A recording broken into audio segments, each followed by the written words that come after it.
So yun na nga ano, bali tinanong ko ulit yung nanay ko kung anong gusto, saan niya gusto kumain. Kasi ako talaga kapag ganitong mga pagkakataon, kahit nga normal days, kahit nga regular day dito sa Davao, punuan talaga lagi ang mga restaurants. Kumbaga dito sa Davao, kapag pupunta ka dito, normal days, regular days, walang mga events, walang mga celebrations. Ang Davao City is hindi mo makitaan talaga ng maraming crowd. In short say, ano siya, parang wala lang, no? Like napaka normal. Unlike hindi gaya nito na sobrang daming tao, no? Talagang nagbabanggaan sa sobrang siksikan. So kapag ka normal days dito sa Davao, masasabi mo na parang ano siya, walang katao-tao ang Davao City, no? Kasi nga ang lawak ng lugar, 2,444 kilometer squared ang land area ng Davao City. So napakalaki ho nun, napakalawak ho nun para i-crowd, no? Ng basta napakalawak ng land area na yon para sa population na 2 million lang, di ba? So napakalit ng 2 million population para sa ganun kalawak na land area sa Davao City. Kaya wag na kayo magtaka. Expected nyo na yan na kapag pupunta kayo ng Davao City, kahit pa sa mga population district, sa mga downtown, sa mga main roads, no, sa mga kalye, no, for example si Emrecto, San Pedro Street, City Hall area, Magsaysay Park, ito mga People's Park. So yung mga lugar na yun, yung mga pinaka public places ho talaga, no, na walang entrance. So hindi siya malayo, within the city lang ho talaga siya, within reach lang ho talaga siya ng lahat, very accessible. So pero wala pa rin siya masyadong tao kapag wala naman talagang event na ginaganap sa Davao, wala naman talagang mga celebrations. So masasabi nyo, anong nangyari sa Davao? Asa nang ang 2 million katao? Almost 2 million. So yung mga tao makikita ho natin sa mga shopping malls and restaurants. Ayun, doon nasisiksika, nagkukumpulan. Like, mababad trip ka. Totoo yan, seryoso ako, nababad trip ako minsan kasi nakakalimutan ko nga minsan, no, na ganun pala talaga ang setup sa Davao sa mga restaurants na sa Davao downtown area, sa mga public places, wala ka makitang tao masyado. So iisipin mo na pupunta ka na ng restaurant, yung talagang gutom ka na. So ngayon, pagpunta mo pa talaga doon, sobrang haba ng pila, no? Super waiting ang area dahil nga sa napakaraming mga kumakain, maraming mga tao. So masasabi mo na doon pala ang mga tao, kaya pala walang tao sa area ng mga public places sa Davao City downtown, kasi andun sa tawag na ito, mga kainan, restaurants and shopping malls.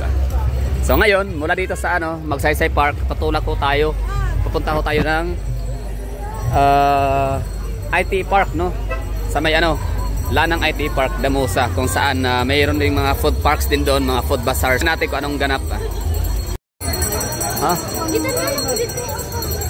Grabe, mamaya, balik kami dyan mamaya after namin kumain, siguro mga alas 12 ng gabi, alauna na madaling araw. Kain ulit ng durian dyan. Masarap ang durian ngayon dito, mura.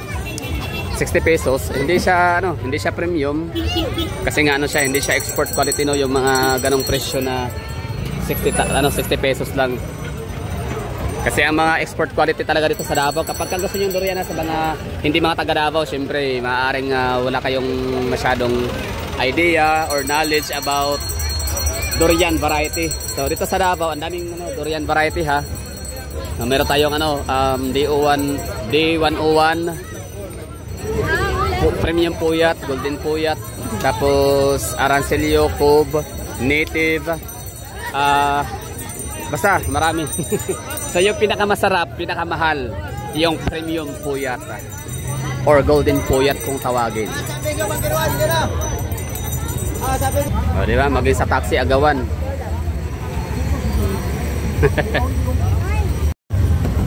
Alright, nakasakay din. Asan na yung mga kananan ron? Mga food park ka na. Mag-abot mo dito, nagdiluwaray. Dili sa Kamayo, sa may sa Damusa, sa Katong Padong Airport. Asa pagyod. Open pa kayo ron dito, no? Sige, asa pagyod, Kamayo, asa pa. Yan. dili sa Rojas.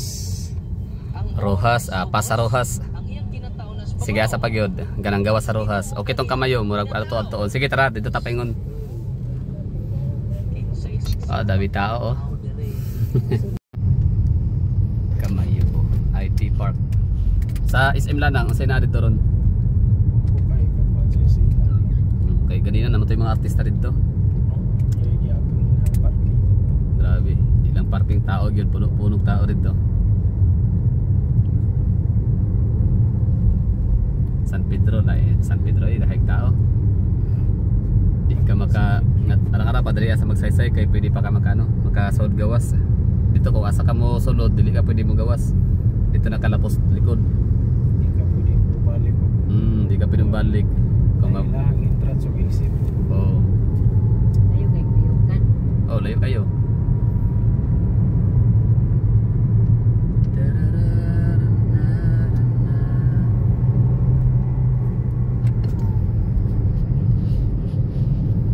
Kanang mga tao karon dirian daghang kayo. Tulog na ganang adlaw.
Ayan o, dito na tayo sa may Market Basket.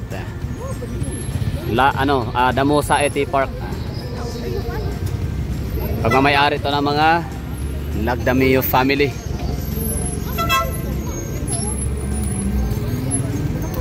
Tama ba? Lagdamio, Alsons, Alcantara,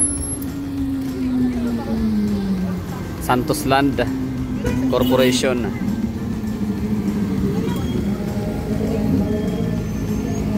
Alam ka na meron dito ngayon, pero tingnan na natin, pasok na tayo.